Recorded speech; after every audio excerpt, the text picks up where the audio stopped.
8 মাসে 3.7% মতো প্রবৃদ্ধি, টোটাল যদি বলি সেটা 3-এর কাছাকাছি প্রবৃদ্ধি হয়েছে। সুতরাং সেটা লক্ষ্যমাত্রার চেয়ে অনেক নিচে আছে। ব্যবসা পরিবেশটাকে আরো উন্নত করে আমরা যে রপ্তানিকারকদের বৈদেশিক বাজারে আরো শক্তিশালী অবস্থান নিয়ে উপস্থিতি নিশ্চিত করব, সেটা কিন্তু আমরা করতে পারছি না। 3 মাসে আমি 5 বিলিয়নের উপরে গার্মেন্টস এক্সপোর্ট করছি। শর্টফল হওয়ার কোনো কারণ নাই। আর এন্ড অফ দ্য ইয়ার যদি কোনো শর্টফল থাকে কেন আছে এবং ওইটা কিভাবে আমরা পূরণ করব।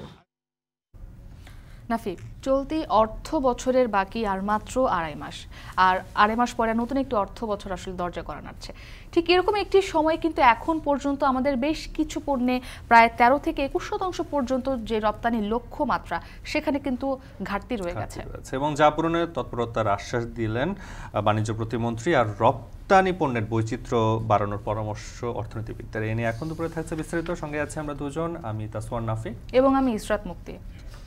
Roughly, the estimates we have for a sustained IMF এর প্রকাশিত ওয়ার্ল্ড ইকোনমিক আউটলুক প্রকাশের পর হয়তো আবারও সারা বিশ্বের সবগুলো দেশ নড়ে চড়ে বসবে নিজেদের অর্থনীতির পুনরুদ্ধারের জন্য। মধ্যপ্রাচ্যে চলমান অস্থিরতা আবারও বিশ্বের প্রবৃদ্ধিকে পিছিয়ে দেবে কিনা তা নিয়ে অনেকেই আজ প্রশ্ন রেখেছেন। কিন্তু স্টিল ভালো, আমরা খুবই হ্যাপি। যেভাবে নিচে যাচ্ছিল সেখান থেকে তো উঠে এসেছি, আমরা রিকভার করছি। মুক্তি, চলতি বছর বিশ্বে প্রবৃদ্ধি হতে পারে 3% কিছু বেশি, আর সেখানে বাংলাদেশের প্রবৃদ্ধির সম্ভাবনা রয়েছে 5.7%। এবং গ্লোবাল ইকোনমিক আউটলুকে এমন আভাসই কিন্তু দিয়েছে আন্তর্জাতিক মুদ্রা তহবিল, এবং এমন পরিস্থিতি সামাল দেওয়ার জন্য কঠোর মুদ্রা নীতির কোনো বিকল্পই দেখছে না IMF। এ নিয়েও রয়েছে বিস্তারিত এখন দুপুরে। তবে শুরুতেই রপ্তানি লক্ষ্যমাত্রা প্রসঙ্গ।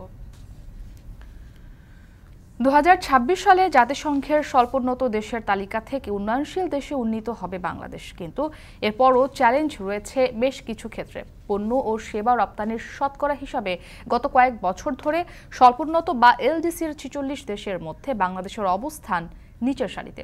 এদিকে 2023-24 অর্থ বছরের প্রায় 3 ভাগের 2 ভাগ শেষ হলেও বেশ কিছু রপ্তানি পণ্যের লক্ষ্য পূরণ হয়নি। সিউল আহমেদের প্রতিবেদনে বিস্তারিত। মোট দেশজ উৎপাদিত পণ্য ও বাণিজ্যিক সেবা রপ্তানির শতকরা হিসাবে গত কয়েক বছর ধরে স্বল্পোন্নত বা LDC 46 দেশের মধ্যে বাংলাদেশের অবস্থান নিচের সারিতে। ওয়ার্ল্ড ট্রেড স্ট্যাটিক্যাল রিভিউ বলছে, স্বল্পোন্নত 46টি দেশের মধ্যে বাংলাদেশের রপ্তানি GDP অনুপাত 30তম।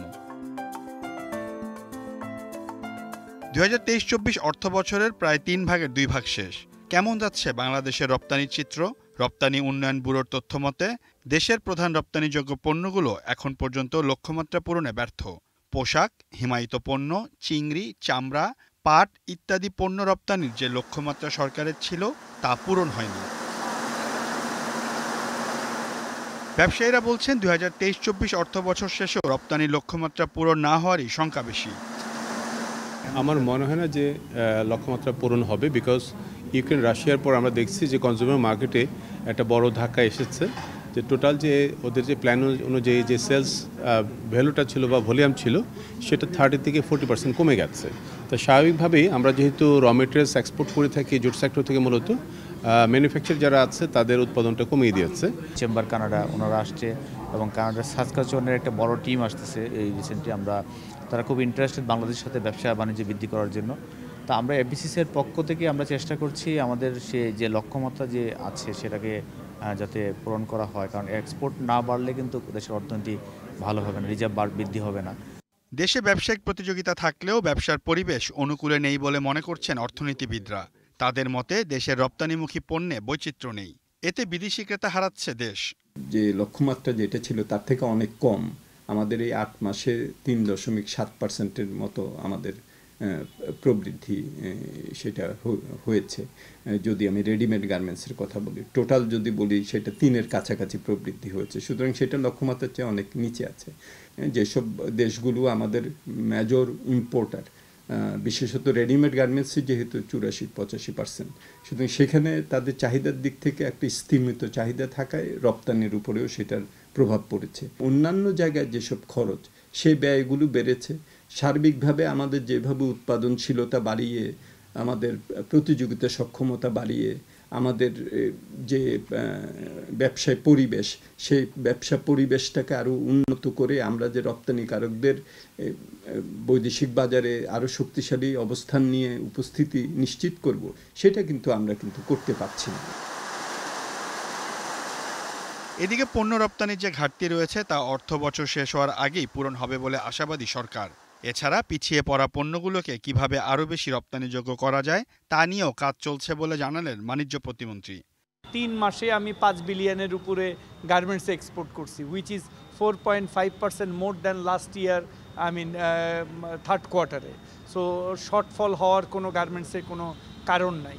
আর বাকি যে জিনিসগুলি আছে আমরা বলতে পারবো এন্ড অফ দ্য ইয়ার যদি কোনো শর্টফল থাকে কেন আছে এবং ওইটা কিভাবে আমরা পূরণ করব। এছাড়া রপ্তানি বাড়াতে বিশ্বের বিভিন্ন দেশে কমার্শিয়াল উইং সম্প্রসারণে কাজ চলছে বলেও জানান তিনি। 2023-24 অর্থ বছরের 3 ভাগের 2 ভাগ শেষ হয়ে গেল। বাংলাদেশ থেকে যে সকল পণ্য বিদেশে রপ্তানি করা হয় সে সকল রপ্তানিকৃত পণ্যের যে লক্ষ্যমাত্রা, সেখানে ঢের পিছিয়ে আছে বাংলাদেশ। আর এতে চিন্তিত সংশ্লিষ্ট ব্যবসায়ীরা। আর বিশেষজ্ঞরা বলছেন দেশের চাহিদা মিটিয়ে পণ্য রপ্তানি যে লক্ষ্যমাত্রা সেটি পূরণ করতে হলে দরকার সঠিক পরিকল্পনার বাস্তবায়ন। সিউল আহমেদ, এখন, ঢাকা। চলতি বছর বিশ্ব প্রবৃদ্ধি ধরা হয়েছে 3.2%, যা অপরিবর্তিত থাকবে 2025 সালেও। তবে বাংলাদেশের প্রবৃদ্ধি হবে 5.7%। গ্লোবাল ইকোনমিক আউটলুক প্রকাশ করে IMF জানায় মুদ্রানীতি কঠোর করার কোনো বিকল্প নেই। তাতে সুদের হার আরও বাড়াতে হবে ফেডারেল রিজার্ভ ব্যাংক, যার প্রভাব পড়বে সারা বিশ্বে। তবে প্রবৃদ্ধির লক্ষ্যমাত্রা অর্জনে আশাবাদী অর্থমন্ত্রী। ওয়াশিংটন থেকে সিলা সুলতানের প্রতিবেদন। 2018 সালের পর 2022 সালের মার্চে প্রথমবারের মতো নীতি সুদের হার বাড়ায় ফেডারেল রিজার্ভের চেয়ারম্যান জেরোম পাওয়েল আভাস দেন মূল্যস্ফীতি না কমলে চরম মূল্য দিতে হবে। সে পূর্বাভাসে ডলারের দাম বাড়ে আকাশচুম্বী। মূল্যস্ফীতি সামাল দিতে মুদ্রার চাহিদা ও সরবরাহে হ্রাস টানলে সরকারি বেসরকারি খাতে ঋণ নেওয়া কঠিন আর ব্যয়বহুল হয়ে পড়ে সারা বিশ্বের সবগুলো দেশে। 2024 সালেও মূল্যস্ফীতি সামাল দিতে মুদ্রানীতি আরও কঠোর করার পক্ষে IMF। তাতে 2025 সালে মূল্যস্ফীতি 4.5% নামবে বলে পূর্বাভাস আন্তর্জাতিক মুদ্রা তহবিলের। সব মিলে ডলারের একচেটিয়া প্রভাবের কারণে এর প্রভাব পড়বে বিশ্ব অর্থনীতিতে, বিশেষ করে উন্নয়নশীল দেশগুলোতে। In the global economy, there would be higher inflation, there would be lower output, and roughly the estimates we have for a sustained increase in oil prices by about 15% would be an increase in inflation globally of about 0.7%. 0.4% in 23 to 0.8% in 24. And then as we go into 2025, we expect that monetary policy will start easing.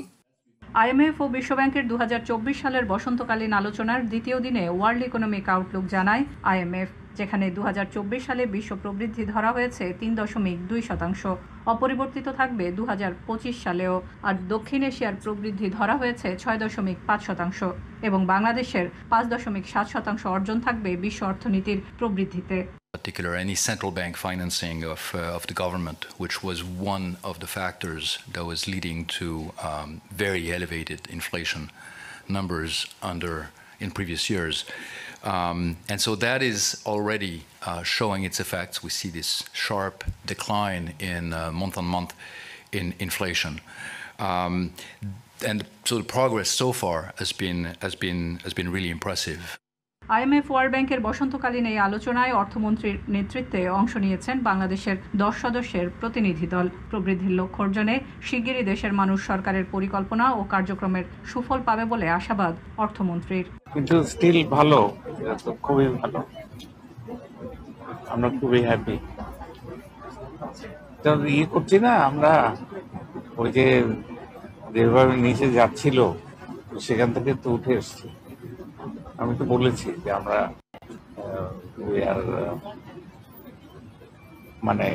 Recover করছি। বিশ্ব অর্থনীতির পরিস্থিতি নিয়ে নানা প্রশ্নের জবাবে IMF জানায় অর্থনীতির এই পুনরুত্থানের প্রক্রিয়ায় যেসব প্রতিষ্ঠান দুর্বল হয়ে পড়েছে তারা একীভূত হয়ে কাজ করার সুযোগ রয়েছে। IMF এর প্রকাশিত ওয়ার্ল্ড ইকোনমিক আউটলুক প্রকাশের পর হয়তো আবারও সারা বিশ্বের সবগুলো দেশ নড়ে চড়ে বসবে নিজেদের অর্থনীতির পুনরুদ্ধারের জন্য। দারিদ্রতা বিমোচন এবং মূল্যস্ফীতিকে প্রাধান্য দিয়ে প্রকাশিত এই আউটলুক কতটা কার্যকর হবে এই প্রশ্ন থেকে যাচ্ছে, কারণ মধ্যপ্রাচ্যে চলমান অস্থিরতা আবারও বিশ্বের প্রবৃদ্ধিকে পিছিয়ে দেবে কিনা তা নিয়ে অনেকেই আজ প্রশ্ন রেখেছেন। ওয়াশিংটন থেকে সেলিয়া সুলতানা, এখন। দেশ জুড়ে চলমান তাপপ্রবাহে অতিষ্ঠ হয়ে পড়েছে জনজীবন। ঈদের ছুটি শেষে রাজধানীর কর্মব্যস্ততা বাড়ার সঙ্গে পাল্লা দিয়ে বাড়ছে গরমের অস্বস্তিও। আর্দ্রতা বেশি থাকায় গরম বেশি অনুভূত হচ্ছে বলছে আবহাওয়া অফিস। নাজমুল সাকিবের প্রতিবেদন। গাছের ফাঁক গলে সূর্য দেখাচ্ছে তার তেজ। কংক্রিটের শহর আর পিচ গলা পথে এই ঘামঝরা মানুষ দেখলে সহজে অনুমেয় কতটা তপ্ত সূর্য। মুখ, গাল আর শরীর বেয়ে পড়া প্রতিটি বিন্দু জানান দিচ্ছে এই নগরী কতটা হাঁসফাঁস করছে গরমের তীব্রতায়। ঈদের লম্বা ছুটির দিনগুলোতে সড়কে গাড়ি ছিল কম, কিন্তু অফিস খোলা ও নগরীর মানুষ ফিরতে শুরু করায় অনেকেই প্রয়োজনেই বের হয়েছেন সড়কে। গরম আসলে কয়েকদিন থেকে অসহনীয় পর্যায়ে চলে গেছে, বাট আমাদেরকে তো আমাদের দায়িত্ব পালন করতেই হবে। বাতাসটা মনে হচ্ছে একটা ভাবসা গরম দেওয়া আসতেছে, মনে হচ্ছে আগুন থেকে আসতেছে বাতাসটা, এরকম গরম যেটা অসহ্য, সহ্য করা যাচ্ছে না। হাঁটতে গিয়ে ক্লান্ত নগরবাসী তাই একটু দাঁড়ান শরবতের দোকানের সামনে, তাই বেচা বিক্রিও বেশ। কিন্তু স্বাস্থ্যকর তো তীব্র গরমে উল্টো প্রতিক্রিয়া হবে না তো? হাতে না গেলে সহজে পাওয়া, একটু ঠান্ডা থাকে, একটু তৃপ্তি আছে খাই, এই আর কি। বাইরে খাওয়ার তো জীবাণু থাকতেই পারে, আমরা তো জানে শুনে জীবাণুটা খাইতে পারি না, কিন্তু না খেলেও হচ্ছে না, উপায় নাই। গরমে একটু শসাটা একটু বেশি টান, আর শীতের টাইমে শসাটা টানেন। গরমটা পরনে আমাদের একটু ব্যবসা বাণিজ্য একটু ভালো আছে। বুধবার দুপুর পর্যন্ত ঢাকার তাপমাত্রা 35.2 ডিগ্রি সেলসিয়াস, কিন্তু বাতাসে আর্দ্রতা বেশি থাকায় অনুভূত হচ্ছে 40 ডিগ্রি সেলসিয়াসের বেশি। আবহাওয়া অফিস দুঃসংবাদ দিয়ে বলছে আগামী 20 তারিখের পর আরও বাড়বে তাপমাত্রা। আগামী 20 তারিখ থেকে তাপপ্রবাহের এরিয়া আরও কিছুটা বৃদ্ধি পেতে পারে। বিশেষ করে 7 বিভাগ আছে, এটি 8 বিভাগেই হয়তো এটা বিস্তার লাভ করতে পারে। এখন যেরকম অবস্থা তাপমাত্রা, তার চেয়ে মানুষের মধ্যে তাপমাত্রার অবস্থাটা মনে হচ্ছে যে আরেকটু বেশি, কারণ হচ্ছে বাতাসে জলীয় বাষ্পের পরিমাণ বেশি থাকার কারণে শরীর থেকে ঘাম বের হচ্ছে, এবং এই ঘাম বের হওয়ার কারণেই কিন্তু মানুষের কাছে মনে হচ্ছে স্বাভাবিকের চেয়ে তাপমাত্রা মনে হচ্ছে তার চেয়ে অনেক বেশি। যেমন আজকে দুপুর 12টায় ঢাকায় তাপমাত্রা রেকর্ড করা হয়েছে 35.2 ডিগ্রি সেলসিয়াস। 1989 সালের 21শে এপ্রিল বগুড়ার তাপমাত্রা 44 ডিগ্রি সেলসিয়াস পর্যন্ত উঠেছিল। সেটি ছিল এপ্রিল মাসে দেশের সর্বোচ্চ তাপমাত্রার রেকর্ড। গত বছর 17 এপ্রিল পাবনায় 43 ডিগ্রি সেলসিয়াস পর্যন্ত তাপমাত্রা রেকর্ড হয়। সে বছর এপ্রিলে টানা 25 দিন ছিল তাপপ্রবাহ। নাজমুল সাকিব, এখন, ঢাকা। বৈশাখের শুরু থেকেই সারা দেশে বাড়ছে তাপমাত্রা। রাজধানী তাপমাত্রা 36 ডিগ্রি সেলসিয়াস হলে অনুভূত হচ্ছে 42 ডিগ্রি।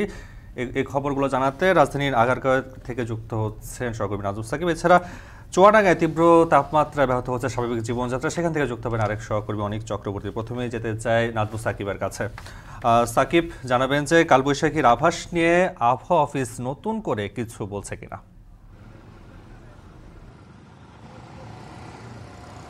নাফি, আসলে গতকালকে কিন্তু আমরা দেখেছি যে একটা স্বল্প সময়ের জন্য হলেও কিন্তু কালবৈশাখী হয়েছে, অর্থাৎ ঢাকায় সেটা কিছুটা টের কম পাওয়া গেলেও ঢাকার বাইরের জেলা, বিভিন্ন জেলায় কিন্তু সেই তাণ্ডবটা দেখা গেছে। যদিও আমরা এই বিষয় নিয়ে আসলে জিজ্ঞেস করেছিলাম যে এই মাসে নতুন করে আসলে কোনো কালবৈশাখী ঝড় হওয়ার সম্ভাবনা রয়েছে কিনা। আবহাওয়া অফিস যেটা জানাচ্ছে যে আসলে 30 মিনিট থেকে 1 ঘন্টা আগে কিন্তু জানা যায় যে কালবৈশাখী হচ্ছে কিনা। তবে তারা আশঙ্কা করছেন যে এই মাসেই বেশ কয়েকটি কালবৈশাখী ঝড় হওয়ার সম্ভাবনা কিন্তু রয়েছে। যদি তাপমাত্রা নিয়ে জানাতে চাই যে গতকালকে যেই 38.4 ডিগ্রি সেলসিয়াস কিন্তু ঢাকায় তাপমাত্রা ছিল, সেটা আজকে দুপুর পর্যন্ত আবহাওয়া অফিস বলছে যে এটা 35.2 ডিগ্রি সেলসিয়াসে কিন্তু পৌঁছেছে, এবং দুপুর 3টা নাগাদ কিন্তু সেটা আরও বাড়ার তারা সম্ভাবনা দেখছে, অর্থাৎ সেটা 36 ডিগ্রি সেলসিয়াস হওয়ার সম্ভাবনা রয়েছে। আমরা আসলে সারা দেশের চিত্র জানতে চেয়েছিলাম, সেক্ষেত্রে বলা হচ্ছে যে চুয়াডাঙ্গা কিংবা ফরিদপুর, রাজশাহীতে কিছুটা আসলে তাপমাত্রা বেশি, ফলে এই অঞ্চলগুলোতে দিন শেষে কিন্তু যেই সর্বোচ্চ তাপমাত্রাটা হয়তো হওয়ার সম্ভাবনা রয়েছে।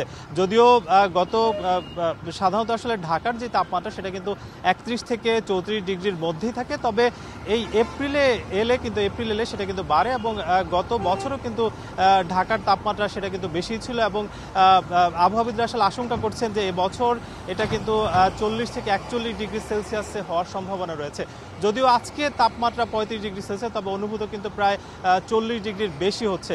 আমরা আসলে নগর জীবনের যে আসলে এই তাপমাত্রার প্রভাব সেটা কিন্তু সকাল থেকে দেখতে পাচ্ছিলাম। একেবারেই যারা আসলে যাদের প্রয়োজন কিংবা কাজের উদ্দেশ্যে কিংবা অফিসে যারা যাচ্ছিলেন তাদেরকে কিন্তু আমরা বের হতে দেখেছি। এর বাইরে আসলে খুব বেশি মানুষদের আমরা আজকে আসলে কিছুটা কম দেখতে পেয়েছি। যদিও গত কয়েকদিন আসলে যে ঈদের ছুটি ছিল সেই ঈদের ছুটির কারণে মানুষজন কিন্তু কিছুটা কম বের হয়েছিলেন। তবে আজকে যেহেতু অনেকেরই অফিস আদালত কিংবা নানা ধরনের প্রয়োজন রয়েছে, যার কারণে তারা কিন্তু বের হয়েছেন। কিন্তু আসলে স্বাস্থ্য ঝুঁকি কিন্তু রয়ে গিয়েছে যে অতিরিক্ত গরমের ফলে বাইরের যেই জুস কিংবা খাবার খাচ্ছে মানুষজন, তার ফলে কিন্তু আমরা দেখতে পেয়েছি যে নোংরা পরিবেশে যেই খাবার দাবার তৈরি হচ্ছে, যেই জুস তৈরি হচ্ছে, সেগুলো কিন্তু মানুষ আসলে অনায়াসেই খাচ্ছে।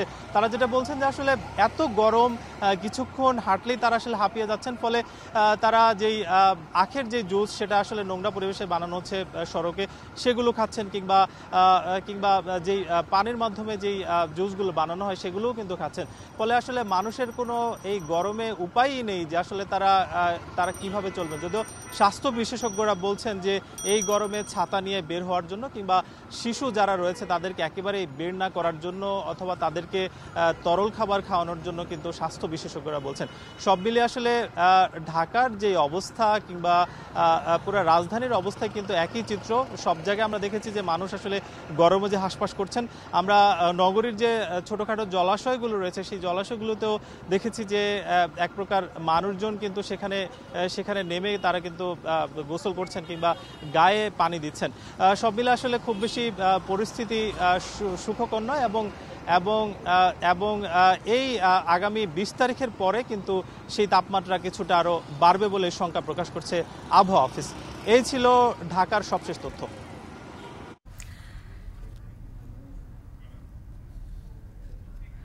অনেক আপনার কাছে এবারে জানতে চাই যে সেখানে তো আজ দুপুরে জেলায় তাপমাত্রা রেকর্ড করা হয়েছে 38.5 ডিগ্রি সেলসিয়াস। এখন সেখানকার আবহাওয়া কেমন দেখছেন? আবহাওয়া অফিস কি বলছে, কতদিন এই তাপপ্রবাহ থাকতে পারে? এবং এই যে তীব্র গরম, এই আবহাওয়াতে কিন্তু অনেক স্বাস্থ্য ঝুঁকির সমস্যা দেখা যায়, হিট স্ট্রোকের মতো ঘটনা ঘটে। সেই দিক থেকে আসলে গরমের তীব্রতা এড়াতে চিকিৎসকরা কি ধরনের পরামর্শ দিচ্ছেন? মুক্তি, আমি যদি চুয়াডাঙ্গার তাপমাত্রার কথা আপনাকে বলি, তাপমাত্রার কিন্তু অবস্থা আসলে ভয়াবহ একটা অবস্থা। কারণ গতকাল কিন্তু 40.6 ডিগ্রি সেলসিয়াস তাপমাত্রা রেকর্ড করা হয়েছে, যা এই মৌসুমের সর্বোচ্চ তাপমাত্রার রেকর্ড। আজকে বেলা 12টায় চুয়াডাঙ্গার আবহাওয়া অফিস তাপমাত্রা রেকর্ড করেছে 38.5 ডিগ্রি সেলসিয়াস। বেলা যত বাড়বে এই তাপমাত্রা ততটাই বাড়বে। অর্থাৎ আবহাওয়া অফিসের কর্মকর্তার সাথে কিছুক্ষণ আগে আমার কথা হয়েছিল, তিনি আমাকে বলছে যে দুপুর 3টায় যে তাপমাত্রা রেকর্ড করা হবে সেটি কিন্তু আসলে 40-এর ঘর ক্রস করবে। অর্থাৎ গতকালের মতো তাপমাত্রা আজকেও রেকর্ড হতে পারে চুয়াডাঙ্গাতে। আপনি বলছিলেন যে হাসপাতাল চিত্র, আসলে গরম বাড়ার সাথে সাথে কিন্তু সদর হাসপাতাল সহ উপজেলার যে স্বাস্থ্য কমপ্লেক্স আছে সেখানে প্রতিদিন গরমজনিত রোগ নিয়ে রোগীরা ভর্তি হচ্ছে। এসব রোগীর মধ্যে শিশুর সংখ্যাই বেশি। এছাড়া সদর হাসপাতালে আমি গতকাল থেকেই খোঁজ নিয়েছি, হিট স্ট্রোকের সংখ্যা কিন্তু বেড়ে গেছে। এছাড়া উপজেলার যে স্বাস্থ্য কমপ্লেক্স সেখানেও কিন্তু আসলে হিট স্ট্রোকের রোগীর সংখ্যা প্রতিদিনই আসলে বাড়ছে। চিকিৎসকদের পক্ষ থেকে পরামর্শ দেওয়া হচ্ছে। আসলে মুক্তি, সব থেকে ক্ষতির মুখে পড়েছে কিন্তু শ্রমজীবী মানুষ, রিক্সা চালক, দিনমজুর, এরা আসলে কাজের সন্ধানে তারা বের হচ্ছে বাসা থেকে। গরমের কারণে কাজ না পেয়ে আসলে তারা এক প্রকার অলস সময় পার করছে। কৃষি বিভাগের পক্ষ থেকে কৃষকদের আসলে পরামর্শ দেওয়া হচ্ছে, কৃষকদেরকে বলা হচ্ছে যে জমিতে যেন বাড়তি সেচ দেওয়া হয়, বেশি বেশি করে পানি জমাট বেঁধে রাখা হয়। আসলে এই আজকের যে উত্তাপের চিত্র মুক্তি, আসলে গরমের বাতাস হচ্ছে সেটি কিন্তু আসলে গরমের বাতাস অনুভূত হচ্ছে। তাপমাত্রা যত বাড়বে আসলে এই ভয়াবহ চিত্র আরো বাড়বে। আসলে মুক্তি, আমার কাছে তাপমাত্রা নিয়ে এই ছিল। মুক্তি। অনেক চক্রবর্তী যুক্ত ছিলেন চুয়াডাঙ্গা থেকে। এদিকে গাজীপুরেও তীব্র তাপদাহে বিপর্যস্ত জনজীবন, সবচেয়ে বেশি সংকটে পড়েছেন শ্রমজীবী মানুষ। এমন পরিস্থিতিতে চাহিদা বেড়েছে কোমল পানীয়, শরবত ও ডাবের। এ বিষয়ে আরও জানিয়েছেন ইফতেখার রায়হান। সারা দেশের মতো গাজীপুরেও তীব্র তাপদাহ বিরাজ করছে এবং এর প্রভাবে আমরা গত কয়েকদিন যাবৎ দেখছিলাম যে সাধারণ নিম্ন আয়ের মানুষজন যারা রয়েছেন খেটে খাওয়া মানুষজন তারা কিন্তু বেশ দুর্ভোগের মধ্যে রয়েছেন। বিশেষ করে সকাল 9টা থেকে 10টার পর থেকে কিন্তু যেভাবে সূর্যের তাপ যতই বাড়তে থাকে ততই কিন্তু এই ভোগান্তি বাড়তে থাকে এবং বেলা বাড়ার সঙ্গে সঙ্গে কিন্তু সেই আমরা দেখি যে আসলে যে তাপদাহের কারণে সড়ক এবং অলিগলিগুলোতে খেটে খাওয়া মানুষ এবং নিম্ন আয়ের মানুষজনের কিন্তু উপস্থিতি অনেকটাই কমে যায়। ডাব এবং তরমুজের দোকান এবং কোমল পানীয়র যেগুলো রয়েছে সেসবের দোকানও কিন্তু মানুষের ভিড় বাড়ছে এবং সেসবের চাহিদাও কিন্তু বাড়ছে। পাশাপাশি ডাবের দাম যদি জানাই যে প্রতি পিস ডাব 120 থেকে 150 টাকা করে বিক্রি হচ্ছে এবং কোথাও সেটি 200 থেকে 250 টাকাও কিন্তু বিক্রি করা হচ্ছে।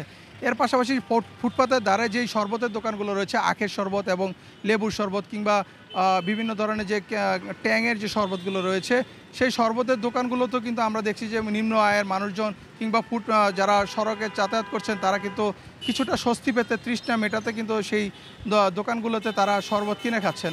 বৃষ্টি না হওয়া পর্যন্ত কিন্তু এই যে ভোগান্তির যে কমার সেটি কিন্তু সম্ভাবনা কিন্তু খুব একটা দেখা যাচ্ছে না। তো এই ছিল আমার কাছে গাজীপুর থেকে তীব্র তাপদাহের সবশেষ তথ্য। মৌসুমের আগেই রাজধানীতে বাড়তে শুরু করেছে ডেঙ্গু রোগীর সংখ্যা। বিভিন্ন ওয়ার্ড ঘুরে দেখা যায় মশার উপদ্রবে অতিষ্ঠ নগরবাসী। মশক নিধন কার্যক্রম আরও জোরদার করার দাবি ভুক্তভোগীদের। আর দক্ষিণের মেয়রের দাবি করলেন মশা নিয়ন্ত্রণে আছে। সিফাত শাহরিয়ার জানাচ্ছেন বিস্তারিত। ঈদের ছুটিতে মাদ্রাসা পড়ুয়া ইমরান ডেঙ্গুতে আক্রান্ত হন। দীর্ঘ ছুটি শেষ হয়ে গেলেও জ্বর কাটেনি এখনও। সাধারণ জ্বর ভেবে চিকিৎসকের পরামর্শ নিতে দেরি করায় হয়েছে কাল। এখন অভিভাবকদের চোখে মুখে উদ্বেগের ছাপ। ডেঙ্গু ধরা পড়ছে এই জায়গায়, তারপরে এই জায়গাতে 5 দিনের ওষুধ দিছে, কইছে এটি খাইলে ভালো হয়ে যাবে। পোকা ধরে 3 দিন খাইছি, পরে যারা শরীরে আরো দুর্বল হয়ে গেছে। বর্তমানে মুগদা হাসপাতালে ডেঙ্গু আক্রান্ত রোগী ভর্তি আছেন 10 জন, যার বেশিরভাগই রাজধানীর বাসিন্দা। ফার্মেসিতে ওষুধ এনে খাওয়াইছি, জ্বর কমে না। টেস্ট করালাম, টেস্ট করার পরে ধরা পড়ছে ডেঙ্গু। জ্বর যা 10-15 দিন নিচতলায় থাকে। ঢাকা দক্ষিণ সিটির 7 ও 49 নম্বর ওয়ার্ড ঘুরে দেখা যায় তীব্র উপদ্রব মশার। অপরিকল্পিত উন্নয়নের কারণে প্রতি বছরই এখানকার বাসিন্দারা আক্রান্তের তালিকায় শীর্ষে থাকেন। এবারও সেরকমই শঙ্কা এলাকাবাসীর। পানি জমা জায়গা মনে করেন এই সমান আরো পানি হয়ে জায়গা আর মশার লেগে 1 সেকেন্ড খারাপ জানা ভাই, অবস্থা খুব খারাপ। ওষুধ যে ছিটা এটা বোধহয় আজকে 11 মাস থেকে আছি, একদিনও চোখে পড়ে নেই আমার। আমরা এখন পরিষ্কার পানিও দেখছি না, ময়লা পানিও দেখছি না, সব জায়গায় আমরা ওষুধ ছিটাচ্ছি। ক্রাশ অভিযান চালাচ্ছে, আমরাও চালাচ্ছি, অভিযান চালাচ্ছি। চিকিৎসকরা বলছেন গত বছরের এই সময়ের তুলনায় এবার রোগী ভর্তির সংখ্যা বেড়েছে। তাই সিটি কর্পোরেশনকে সময় নষ্ট না করে দ্রুত মশা নিয়ন্ত্রণে কার্যকর উদ্যোগ নেয়ার পরামর্শ তাদের। যে কোনো শারীরিক পরিবর্তন দেখা দিলেই, হোক সেটা ডায়রিয়া, হোক সেটা বমি, হোক সেটা পেট ব্যথা, যে কোনো অস্বাভাবিক আচরণ দেখা দিলে বাসায় বসে বা ফার্মেসির ওষুধ না খেয়ে দয়া করে একজন রেজিস্টার্ড চিকিৎসকের কাছে আসুন, নিশ্চিত হন যে আপনার উপসর্গটি ডেঙ্গুর কিনা। দক্ষিণ সিটির মেয়রের দাবি মশা নিয়ন্ত্রণ কার্যক্রম সফলভাবেই চলছে, তবে বিশেষ অভিযান শুরু হবে মে মাস থেকে। আমরা মে মাস থেকেই আমাদের ঢাকা শহরে যারা অংশীজন আছে, বৃহৎ অংশীজন যারা রয়েছে, যাদের আবাসন রয়েছে, যাদের বৃহৎ স্থাপনা রয়েছে, তাদের সাথে আমরা মত বিনিময় শুরু করব এবং সেই এলাকাগুলোকে চিহ্নিত করে আমরা প্রাথমিক পর্যায় থেকে সেখানে আমরা আমাদের অভিযান শুরু করব। এমন ডাবের খোসা কিংবা এই ফেলে দেয়া প্লাস্টিকে জমে থাকা পানি থেকেই পরবর্তীতে মশার সৃষ্টি। আমি এখন মানিকনগরের যে জায়গায় আছি এর আশপাশে এমন ময়লার স্তূপ এবং ডোবার অভাব নেই। দেখে বুঝার উপায় নেই এটি ঢাকা সিটি কর্পোরেশনের কোনো একটি ওয়ার্ড। চিকিৎসকরা বলছেন ডেঙ্গু বাড়ার আগেই এখনই যদি জনপ্রতিনিধি এবং এখানকার বাসিন্দারা সচেতন না হন তাহলে এবারের ডেঙ্গু গত কয়েক বছরের চেয়ে আরও বেশি ভয়াবহ আকার ধারণ করবে। সিফাত শাহরিয়ার, এখন ঢাকা। ঝালকাঠির গাবখান সেতুর টোল প্লাজায় সিমেন্ট বোঝাই একটি ট্রাক থেমে থাকা 2টি ট্রাক ও মাইক্রোবাসে চাপা দেওয়ার ঘটনায় 11 জন নিহত হয়েছে। মরদেহ উদ্ধারে কাজ করছে ফায়ার সার্ভিস। সেখানে আছেন সহকর্মী আলামিন তালুকদার। সর্বশেষ জানতে যুক্ত হচ্ছে তার সাথে। আলামিন, যে 11 জনের মরদেহ উদ্ধারে ফায়ার সার্ভিস কাজ করছে, জানাবেন যে উদ্ধার কাজের এখন অগ্রগতি কতটা হয়েছে এবং যারা নিহত হয়েছেন তাদের, যাদেরকে উদ্ধার করা হয়েছে তাদের মরদেহ, তাদের পরিচয় শনাক্ত করা হয়েছে কিনা? ইতিমধ্যে একটি মর্মান্তিক দুর্ঘটনার ঘটেছে। এটি বেলা 1:30 দিকে এই ঘটনা ঘটেছে। ঝালকাঠি যে গাবখান সেতু রয়েছে সেই সেতুর টোল প্লাজায় অনেক গাড়ি যখন টোল দিচ্ছিল, ঠিক পিছন দিক থেকে নিয়ন্ত্রণ হারিয়ে একটি সিমেন্ট বোঝাই ট্রাক এসে সজোরে ধাক্কা দিলে ঘটনাস্থলে দুটি ট্রাক এবং একটি প্রাইভেট কার খাদে পড়ে যায় এবং এই যে প্রাইভেট কার সেটি একটি একেবারে ট্রাকের নিচে চলে যায়। সেই ট্রাকটিতে কিন্তু সেই ট্রাকটিতে চালক সহ হেল্পার ছিল এবং যে প্রাইভেট কারটি দুর্ঘটনায় কবলিত হয়েছে তার মধ্যে 6 জন যাত্রী ছিলেন। তো এছাড়া পথচারীও আহত হয়েছে। এখন পর্যন্ত এই ঘটনায় 11 জন নিহত হয়েছেন, এটি নিশ্চিত করেছেন ঝালকাঠির পুলিশ সুপার আফরুজুল হক টুডু। সংগত কারণে আমাকে একটু সরে যেতে হচ্ছে, কারণ আমার পিছনেই আসলে ট্রাকটি উদ্ধারের কাজ চলছে, সে কারণে আমাকে সরে যেতে হচ্ছে। আর পুলিশ সুপার রয়েছেন এবং জেলা প্রশাসক রয়েছেন, তারা কিন্তু আমার এই মৃত্যুর সংখ্যাটি নিশ্চিত করেছেন। এর মধ্যে 4 জন মেডিকেলে মৃত্যু হয়েছে এবং একজনকে এই যে গাড়ির মধ্যে 6 জন যাত্রী, তার সেই 6 জন যাত্রীর মধ্যে কিন্তু একজন উদ্ধার হয়েছে। এখনো ওই গাড়ির মধ্যে 5 জন যাত্রী রয়েছে, তবে 5 জনের মধ্যে একটি শিশু, তার মা অথবা বোন তাকে জড়িয়ে আছে, সেটি অবস্থা দেখা যাচ্ছে, কিন্তু তারা এখনো বেঁচে নাই সেটি বোঝা যাচ্ছে। আমি নিজেও দেখেছি। তো উদ্ধারে আসলে ফায়ার সার্ভিস এবং পুলিশ কাজ করছে। পুলিশের যে রেকার আছে সেই রেকার দিয়ে ট্রাকটি টেনে তোলা হচ্ছে। একেবারে সম্পূর্ণ একটি ট্রাকের নিচে রয়েছে প্রাইভেট কারটি। সেই ট্রাকটি যদি সরানো যায় তাহলে সেই মরদেহগুলো বের করা যাবে এবং তখন জানা যাবে আসলে কয়জন নারী, পুরুষ বা শিশু। এখানে অনেক উৎসুক জনতাও ভিড় করেছেন। রাস্তার দুই পাশে কিন্তু জ্যাম পড়ে গেছে। তো পুলিশের ঊর্ধ্বতন এবং প্রশাসনের ঊর্ধ্বতন কর্মকর্তা রয়েছেন, স্থানীয়রাও সহায়তা করেছেন। এতে গাছ কেটে উদ্ধার করার চেষ্টা করা হচ্ছে। তো আসলে নিহতদের এখনো পরিচয় পাওয়া যায়নি। আর যারা নিহত হয়েছেন তাদের 4 জনের লাশ ঝালকাঠি সদর হাসপাতালে রয়েছে। আর যে 7 জন, সেই 7 জনের লাশ একজন কেবল নিয়ে যাওয়া হয়েছে মেডিকেলে এবং 5 জনের লাশ কিন্তু গাড়ির মধ্যে এখনো আছে মুক্তি। তো পরবর্তী যে বুলেটিন, সেই বুলেটিনে কিন্তু আমি আসলে বিস্তারিত আরো জানাতে পারবো। নিহতদের যদি পরিচয় পাওয়া যায় সেটিও জানাতে পারবো। ঝালকাঠিতে সড়ক দুর্ঘটনায় 11 জন নিহত হয়েছেন, সেই খবর জানাতে আমাদের সাথে যুক্ত ছিলেন আলামিন তালুকদার। ঐতিহাসিক মুজিবনগর দিবস উপলক্ষে বঙ্গবন্ধুর প্রতিকৃতিতে শ্রদ্ধা জানিয়েছেন প্রধানমন্ত্রী শেখ হাসিনা। সকাল 7টায় ধানমন্ডি 32 নম্বরে জাতির পিতার প্রতিকৃতিতে ফুল দিয়ে শ্রদ্ধা জানান প্রধানমন্ত্রী। এ সময় স্বাধীনতার স্থপতির প্রতি শ্রদ্ধা জানিয়ে কিছুক্ষণ নীরবে দাঁড়িয়ে থাকেন সরকার প্রধান। পরে দলের সিনিয়র নেতাদের সঙ্গে নিয়ে দলীয় প্রধান হিসেবে আওয়ামী লীগ সভাপতি শেখ হাসিনা বঙ্গবন্ধুর প্রতিকৃতিতে আরেকটি পুষ্পস্তবক অর্পণ করেন।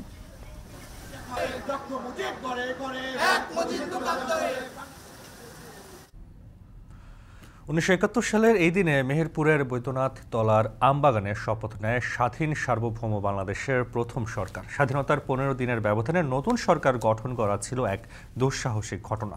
দীর্ঘ 9 মাস যুদ্ধ পরিচালনা এবং বিদেশে স্বাধীনতার পক্ষে জনমত গঠনে কাজ করে এই সরকার। হাসিব বিল্লার প্রতিবেদনে বিস্তারিত। বাংলাদেশের পশ্চিমের এক আমবাগান, ভারত সীমান্ত থেকে দূরত্ব মাত্র 300 গজ। মেহেরপুরের বৈদ্যনাথ তলার এই জায়গাটি 53 বছর আগের ইতিহাসের এক বাকবদলের সাক্ষী। সাক্ষী বাংলাদেশের বুকে নতুন এক মুজিবনগর জন্ম নেয়।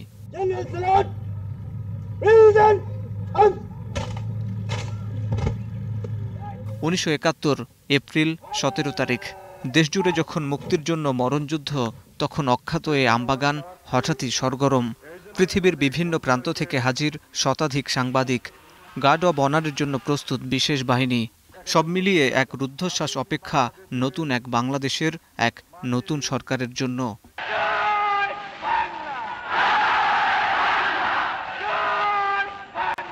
খুব বেশি আড়ম্বরপূর্ণ ছিল না সে আয়োজন, তবে উৎসাহের ছিল না কোনো কমতি। একে একে ঘোষণা হলো নতুন সরকারের কাঠামো। রাষ্ট্রপতি শেখ মুজিবুর রহমান, তার অনুপস্থিতিতে সৈয়দ নজরুল ইসলাম ভারপ্রাপ্ত রাষ্ট্রপতি, প্রধানমন্ত্রী তাজউদ্দিন আহমদ।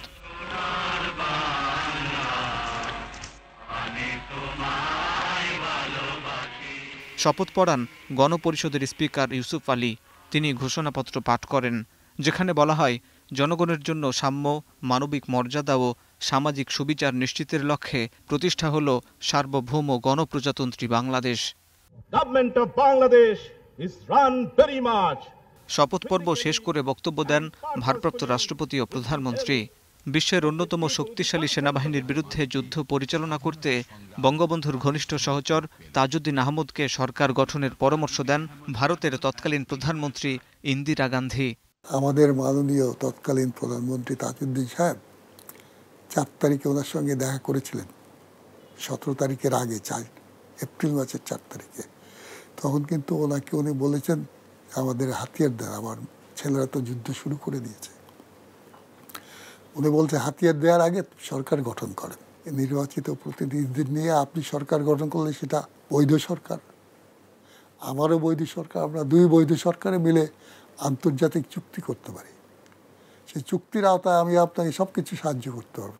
তবে শপথ অনুষ্ঠান ভণ্ডুলে তৎপর ছিল পাকিস্তানের সেনাবাহিনী, তাই পাক বাহিনীর নজর এড়িয়ে সীমান্ত ঘেঁষায় এক আমবাগান বেছে নেওয়া হয়। আমরা এখন অনেকেই সবাই বলি যে শপথ নিয়েছিল 17 তারিখে, এটা আসলে 14 তারিখে শপথ নেওয়ার কথা ছিল, 14ই এপ্রিল। তখন এই কথাটা পাকিস্তান সামরিক বাহিনী জেনে যায়, প্রচণ্ড বোমা বর্ষণ করে এই 14 তারিখে পাকিস্তান আর্মি। তাজউদ্দিন আহমদের একেবারে মনে প্রাণে ইচ্ছা ছিল যে শপথ গ্রহণটা হবে, সরকারের গঠনটা হবে বাংলাদেশে। যে সাংবাদিকদেরকে বলা হয়, বিদেশি সাংবাদিকদেরকে, যে আপনারা সবাই এখানে ভোর রাতে উপস্থিত থাকবেন কলকাতা প্রেস ক্লাবে, সকালবেলা আপনাদেরকে একটা নতুন খবর দেওয়া হবে, নিয়ে যাওয়া হবে, কিন্তু কেউ প্রশ্ন করবেন না যে কোথায় যাবেন, আমরা আপনাদেরকে নিয়ে যাব। বঙ্গবন্ধু সে সময় পাকিস্তান কারাগারে বন্দী থাকলেও তাকে কেন্দ্র করে গঠিত হয় দেশের প্রথম সরকার। 25 তারিখ থেকে 10 তারিখ, তার মানে 10 আর 5-15 দিনে রাষ্ট্র, আর 7 দিনে রাষ্ট্র সারা পৃথিবীর সামনে জানান দিয়ে দিচ্ছে আমরা বাংলাদেশ, স্বাধীন বাংলাদেশ সৃষ্টি করেছি। এই বাংলাদেশের রাষ্ট্রপ্রধান বঙ্গবন্ধু শেখ মুজিবুর রহমান, এবং তার অনুপস্থিতিতে তার নিকটতম যারা কর্মী ছিলেন, সঙ্গী ছিলেন, সেই সঙ্গীদের মধ্যে যিনি সবচেয়ে সিনিয়র তিনি ভারপ্রাপ্ত রাষ্ট্রপতি, তারপরে যিনি সিনিয়র তিনি প্রধানমন্ত্রী, তারপরে যারা সিনিয়র তারা মন্ত্রী। এইভাবে কিন্তু বঙ্গবন্ধুকে ঘিরেই আমার রাষ্ট্রটা প্রতিষ্ঠিত হয়েছে। মুজিবনগর সরকারের অধীনেই পরিচালিত হয় স্বাধীনতা যুদ্ধ। নিজেদের ভেতরে ঐক্য ধরে রেখে ভারত সরকারের সাথে সমন্বয়, আন্তর্জাতিক জনমত গঠন সহ নানা চ্যালেঞ্জ মোকাবেলা করেছে এই সরকার। আইনানুগ সরকার যদি না গঠিত হয় তাহলে আন্তর্জাতিক বিশ্বের তো আমরা সমর্থন পাবো না, তাই না? কারণ তখন বঙ্গবন্ধু নামে নানান রকম সামরিক বাহিনী হোক বা যেখান থেকে হোক যে স্বাধীনতার ঘোষণা দেওয়া হচ্ছে, তো তখন পাকিস্তান সবসময় চেয়েছে এটা একটা বিচ্ছিন্নতাবাদী আন্দোলন হিসেবে দেখানোর জন্য, কিন্তু পাকিস্তানের ওই বিচ্ছিন্নতাবাদী আন্দোলন যাতে না দেখাতে পারে, এই জন্য সরকার গঠন না হলে তাহলে ওই সরকারের বৈধতা তো আসে না। 17 এপ্রিল শপথ নেওয়া সরকারের নেতৃত্বেই শত্রুমুক্ত হয় দেশ, পৃথিবীর মানচিত্রে জায়গা করে নেয় স্বাধীন সার্বভৌম বাংলাদেশ।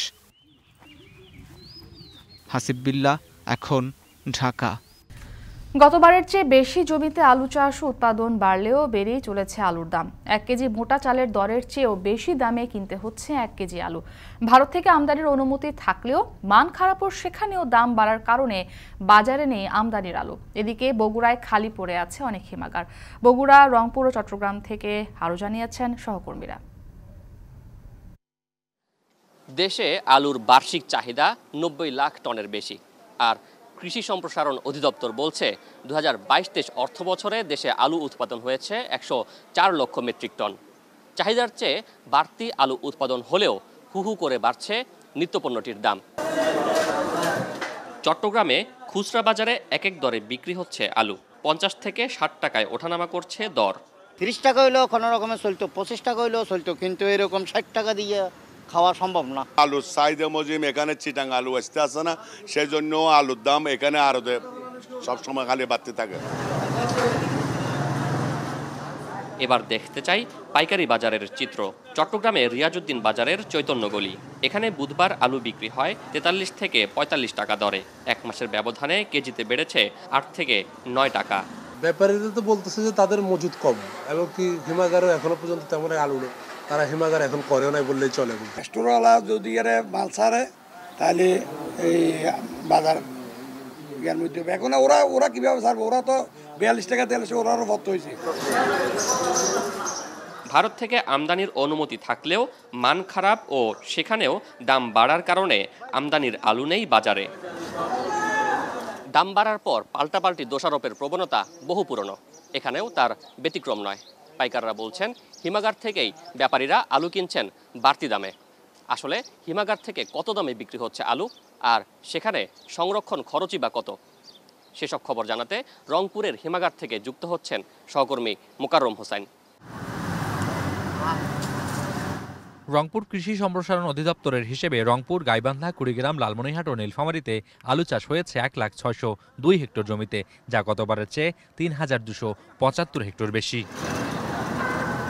তবে কৃষকের নিজস্ব সংরক্ষণ ব্যবস্থা না থাকায় আলুর গন্তব্য মজুতদারের আড়ত কিংবা স্থানীয় হিমাগার। কিন্তু উৎপাদন বাড়লেও স্থানীয় 39টি হিমাগারে গড়ে ফাঁকা 30% জায়গা, কারণ জমি থেকে অপরিপক্ক আলু কিনে নিয়েছেন জেলার বাইরের মজুতদাররা।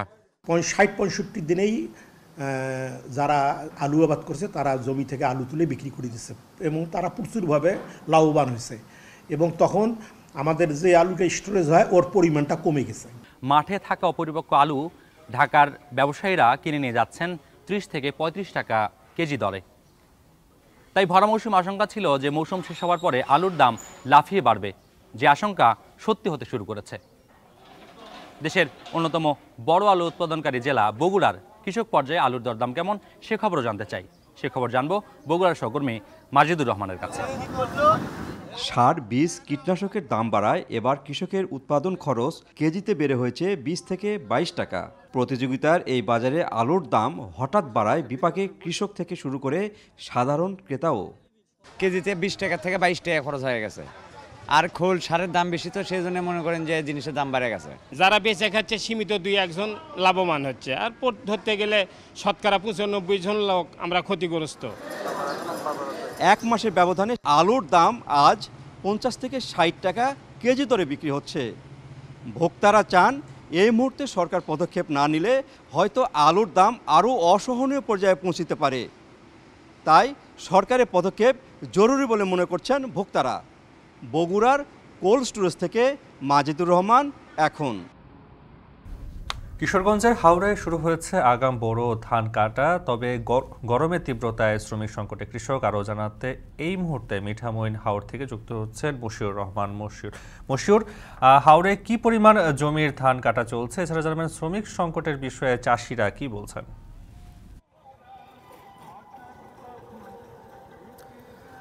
নাফি, আমি প্রথমেই পরিমাণটা বলি যে 1,67,150 হেক্টর জমিতে এবার বোরো ধানের আবাদের আসলে পরিকল্পনা ছিল, এবং কৃষি বিভাগ যে বিষয়টি জানিয়েছে এবার সে পরিমাণটাই কিন্তু আসলে বোরো ধানের আবাদ হয়েছে এই কিশোরগঞ্জে। তো এই কিশোরগঞ্জের কিন্তু একটা ধান আবাদের, বোরো ধান আবাদের সবচাইতে বড় যে এলাকা সেটি কিন্তু আসলে হাওর অঞ্চল আমাদের। সেই হাওর অঞ্চলের ইটনা, মিটামন এবং অষ্টগ্রাম, সেই সাথে রয়েছে পার্শ্ববর্তী আরও দুটি হাওর, সেটি হচ্ছে তাড়াইল এবং বাজিতপুর। সেখানটাও আসলে কিঞ্চিত পরিমাণ ধানের আসলে চাষ হয়, বুড়ো আবাদ হয়। তো সবচাইতে বেশি আসলে হয়ে থাকে হচ্ছে ইটনা, মিটামন এবং অষ্টগ্রাম। তো সেই জায়গাগুলো থেকে যদি বলি যে এবছর কৃষকরা যে বিষয়টি বলেছে, এবং আমরাও আসলে সকাল থেকে এখানে অবস্থান নিয়েছি, আমরা যে ঘুরে ফিরে যে বিষয়টি আসলে দেখতে পাচ্ছি সেটি হচ্ছে যে আসলে এখানটায় কিন্তু এবার বাম্পার ফলন হয়েছে কৃষকদের বুড়ো ধানে। সোনালি ধানে কিন্তু আসলে হেসে উঠেছে কৃষকের মাঠ, সেই সাথে কিন্তু কৃষকরাও সেই বিষয়টি নিয়ে উৎফুল্ল। তবে কিছুটা সমস্যায় পড়ছেন ধান কাটা নিয়ে। এখন আগাম ধান আসলে কাটা শুরু হয়েছে, যদিও এখনও পর্যন্ত পুরো দমে শুরু হয়নি, কিন্তু কিছু কিছু যে নিচু অঞ্চল আছে সেই অঞ্চলগুলোতে কিন্তু, এবং যেই অঞ্চলগুলোতে একটু ধান পেকে গিয়েছে অনেকটাই, সেগুলো কিন্তু আসলে কাটা শুরু করেছে কৃষকরা। সেই জায়গা থেকে প্রচণ্ড গরম, যে বিষয়টি বলছে যে অতিমাত্রায় গরম থাকায় কিন্তু তারা কাজ করতে পারছে। মাত্রায় গরম থাকায় কিন্তু তারা কাজ করতে পারছে এবং সে সময় মতো আসলে শ্রমিকদের কাছ থেকে তারা যে কাজের যে কাজটা পাওয়ার কথা সেটাও কিন্তু কিছুটা কম পাচ্ছে, কেননা কিছুক্ষণ পরপর আসলে গরমে তারা কিন্তু হাঁপিয়ে উঠছে এবং কাজ রেখে কিন্তু তারা এসে আসলে কিছুটা সময় তারা বিশ্রাম করে নিচ্ছেন। তো সেই জায়গা থেকে কিন্তু শ্রমিকদেরও কিছুটা আসলে এখানে কৃষকদের ব্যাক পেতে হচ্ছে। তো আমি যদি বলি যে এই বছর যে কিশোরগঞ্জে যে হাওর অঞ্চলে যে পরিমাণ আসলে ধানের যে আসলে যে বিষয়টি কৃষি বিভাগ বলছে যে সেই জায়গার মধ্যে থেকে কিন্তু এখনো পর্যন্ত বলা যায় যে বাম্পার ফলন হয়েছে। তো কৃষকরা বলছে যে যদি তারা আর কিছুদিন এরকম অনুকূল আবহাওয়াটা যদি পায় সেক্ষেত্রে কিন্তু পুরো ধান তারা আসলে তাদের গলায় তুলতে পারবে। তো এই ছিল আমার কিশোরগঞ্জের হাওর অঞ্চল থেকে আগাম ধান কাটার সর্বশেষ। কিশোরগঞ্জের হাওরে শুরু হয়েছে আগাম বোরো ধান কাটা, সেই খবর জানাতে সেখানকার মিঠামইন হাওর থেকে যুক্ত ছিলেন মশিউর রহমান। এবারে আন্তর্জাতিক। ৭৫ বছরের মধ্যে সবচেয়ে ভারী বৃষ্টিপাত আর অস্থিতিশীল আবহাওয়ায় সংযুক্ত আরব আমিরাতের বিভিন্ন স্থানে বন্যা দেখা দিয়েছে। বুধবার আবহাওয়া পরিস্থিতির আরও অবনতি হওয়ার আশঙ্কা করা হচ্ছে। এখন পর্যন্ত একজনের মৃত্যুর খবর পাওয়া গেছে। দুবাইতে সাধারণত এ সময় তাপমাত্রা ২৫ থেকে ৩৫ ডিগ্রি সেলসিয়াস থাকে। শুষ্ক আর গরম মৌসুমের দেশে হঠাৎ টানা বৃষ্টিতে জলাবদ্ধতা নিয়ন্ত্রণে হিমশিম খাচ্ছে প্রশাসন। সংযুক্ত আরব আমিরাত থেকে কামরুল হাসান জনের তথ্য ছবিতে বিস্তারিত। সোমবার গভীর রাত থেকে মঙ্গলবার দিনভর সংযুক্ত আরব আমিরাতে প্রবল বৃষ্টির কারণে শহরের বিভিন্ন অঞ্চলে বন্যা দেখা দিয়েছে। বেশ কিছু রাস্তা পানিতে ডুবে গেছে। ভারী বৃষ্টিপাতের কারণে সৃষ্ট পরিস্থিতি মোকাবিলায় জনসাধারণের জন্য সতর্কতা জারি করেছে কর্তৃপক্ষ। সরকারি কর্মকর্তাদের ঘরে থেকেই অফিস করার নির্দেশনা দেওয়া হয়েছে। মঙ্গলবার বৃষ্টিতে দুবাই বিমানবন্দরের একটি রানওয়ে ডুবে গেছে। রানওয়েতে পানি থাকায় দেশটির বিমান সংস্থা ফ্লাই দুবাই বুধবার সকাল 10টা পর্যন্ত তাদের সব ফ্লাইট বাতিল করেছে। স্থানীয় গণমাধ্যম জানায় তীব্র ঝড়ের কারণে বিমানবন্দরের কার্যক্রম সাময়িকভাবে 25 মিনিটের জন্য বন্ধ ছিল। প্রতিকূল আবহাওয়ার কারণে 45টি অভ্যন্তরীণ ও আন্তর্জাতিক ফ্লাইট বাতিল করা হয়। বিপাকে পড়েন যাত্রীরা। অন্যদিকে দেশটির কিছু কিছু সড়ক পানিতে ডুবে যাওয়ায় তীব্র যানজট দেখা দেয়। রাস্তায় চলাচলের সময় বন্যার পানিতে গাড়ির ইঞ্জিন বিকল হয়ে যাওয়ার ঘটনাও ঘটেছে। এমন পরিস্থিতিতে নাগরিকদের ঘরে থাকার পরামর্শ দিয়েছে সংশ্লিষ্ট কর্তৃপক্ষ। বন্যাপ্রবণ ও পাহাড়ি এলাকা থেকে দূরে থাকতে বলা হয়েছে। নাগরিকদের আগামী কয়েকদিনের মধ্যে সমুদ্রে যাওয়া ও পাহাড় এবং উপত্যকা পরিদর্শন থেকেও বিরত থাকার নির্দেশনা দেওয়া হয়েছে। 24 ঘন্টায় দেশটিতে 254 মিলিমিটার বৃষ্টিপাত রেকর্ড করা হয়েছে, 1949 সালের পর যা সর্বোচ্চ। এখন সংযুক্ত আরব আমিরাত। শেষ করছি এখন দুপুর। এখন টেলিভিশন ওয়েবসাইটে দেখতে ভিজিট করুন www.ekon.tv। এছাড়া ফেসবুকে ভিজিট করুন facebook.com/tv.ekon এবং ইউটিউবে ভিজিট করুন youtube.com/c/ekontv।